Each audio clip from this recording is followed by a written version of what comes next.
Môre, môre, môre. Hoe gaan dit by julle? Ja, dis middel van die week. Dis Woensdag, klein Saterdag, wat ook al ons dit noem. Hoe dit ook al sê, die week is besig om uit te loop en ek hoop julle het heerlik geslaap en dat julle vandag reg is vir 'n nuwe dag. Dit is lekker om weer vanmôre saam met julle te kuier, saam met julle te wees en mag jy die liefde en die genade van die Here beleef en mag jy vir hom 'n verskil gaan maak in die wêreld.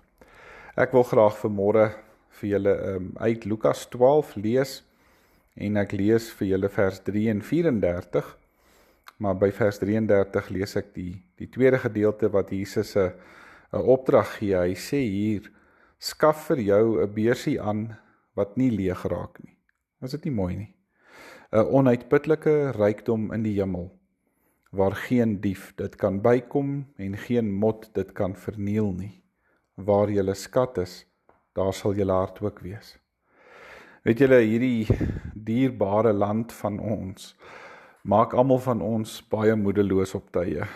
Ek meen, daar gaan feitelik nie 'n maand verby, wat ons nie hoor en lees en ervaar, hoe korrupsie en misdaad ons van alle kante bedreig nie. Maar die slegste is dat die mense in wie ons vertroue behoort te hê, is baie keer net skreiende voorbeelde.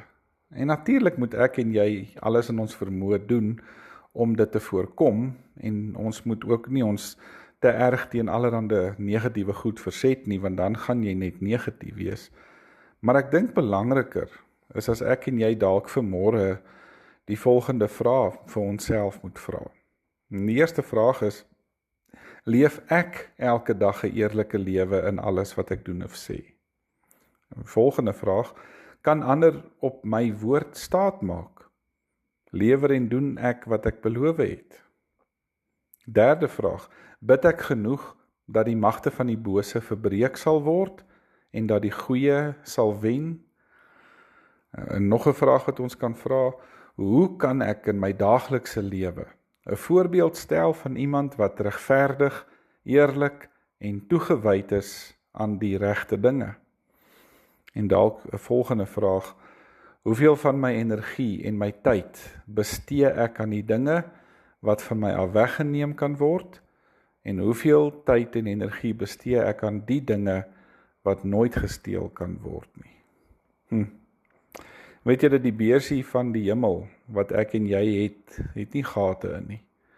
Miskien moet ons meer tyd bestee om daai beursie op te vul. Want daai beursie gaan vir altyd hou.